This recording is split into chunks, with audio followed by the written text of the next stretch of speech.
Hey YouTubers, it's Charlie. Hopefully you guys have been checking out X-Files Season 10. Technically it's Season 10, but it's really a mini-series. It's 6 episodes long. I felt compelled to make a video because it's so amazing. It's a really good example of a continuation of an old series that's been off the air for a while, done right. On the flip side of that, I feel like Heroes Reborn is the same type of series, a continuation of a previous series that just did not live up to creative expectations. Because typically the audience for things like this, when you bring back an old series, is initially just that core fan base. Depending on how big it is, it might be a little successful, but they still have to be compelling enough for everybody that has never watched X-Files to get hooked and really enjoy it. Now, X-Files is only in its second week, but they aired the first 2 episodes back-to-back last week.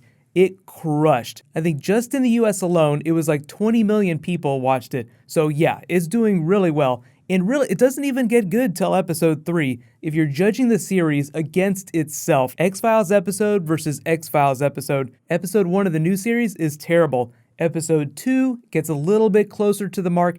Episode 3 is pure classic X-Files. And one of the reasons why I think episode 3 is the best so far is because it's written by one of the writers who wrote some of the best episodes of the classic series. So there's just like a couple things that X-Files has in its favor that are helping it be really, really awesome. One, it's only 6 episodes, so there's the idea that it's a little bit easier for the writers to keep things from going out of control. They have the original creative team back. Most of the people that worked on the classic series, all the best creative people, they're back, as well as the original stars. So now I'm going to start explaining what's going on with the episodes. So just spoiler warning, if you haven't seen through episode 3, I'm going to be talking about what's going on. Starting with episode 1. So just like the classic series, you have the master conspiracy arc, like there's this grand conspiracy of men. Then you have the small arcs that represent each individual X-File, like they investigate a case each episode. Those are the small arcs, self-contained each episode. The master conspiracy arc crosses over across all 6 episodes. So the big master arc this season, the idea is that there are no aliens trying to invade.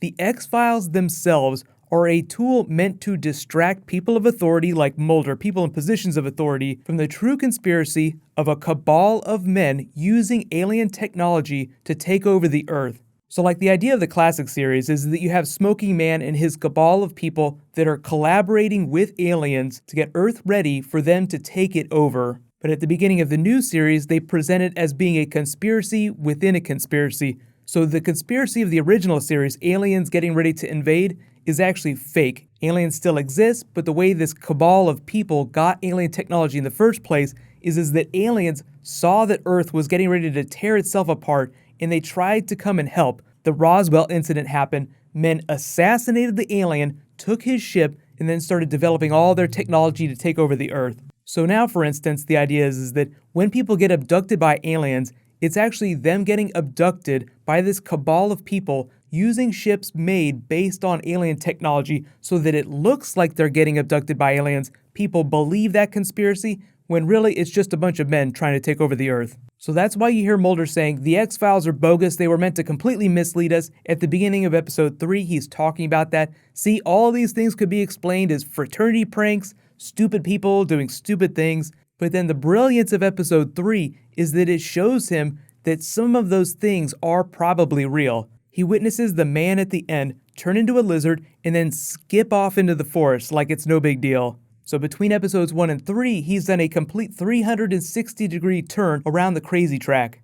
The look on his face at the end of episode 3 is actually really happy. Like he is happy to learn that there are still things to believe in. It's not all bogus. Meaning, just like providing the opportunity that maybe aliens really do exist and are part of this conspiracy. The whole brilliance of episode 3 is summed up in that final speech that Guy gives at the end. If you want to rewatch that part of the episode, it's so beautiful. Where Mulder's like, it's so absurd, it's so silly. And Guy's like, everything is absurd, everything is silly.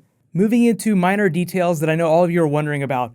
Mulder and Scully aren't together anymore, and they kind of explain why. Mulder got really depressed, went crazy, Scully just couldn't handle him. So they went their separate ways, but they still love each other. She still cares about him a lot, and she's really happy to be back on the team. She even says, I'm just happy we're doing this again, and she's very genuine. She's very happy to be working with Mulder again. And it seems like being back in action is rehabilitating Mulder. They make it seem like in the time that we haven't seen Mulder and Scully, Mulder has been in a very dark place. But you also get the flashbacks to their child, their son. So you learn that Scully had to give him up for adoption to protect him because of this giant alien conspiracy. And the way they weave it in, it's really hard to tell if she's imagining what might have been or what happened. And that's one of the beautiful things about the series, is that you're always meant to question the reality of the situation with every turn and twist in the story. If you couldn't tell already, episode 3 is definitely my favorite so far. It works amazingly well as an episode just by itself. Even if you don't know what's going on with this master conspiracy, you could show it to someone who has never seen X-Files before. Like if you have a friend that's never seen X-Files, they would totally be able to follow it, and it would be a lot of fun. It's a great horror mystery, has a lot of heart, and it's just a lot of fun. And those are the things that all the best episodes of the X-Files had. So when I say episode 3 is true classic X-Files, that's what I mean. A lot of you have been asking me about X-Files videos. I'm not planning on doing a video for every single episode. Like I said, there's only 6, so I might do my next X-Files video after episode 6 and just do like a review of the whole series.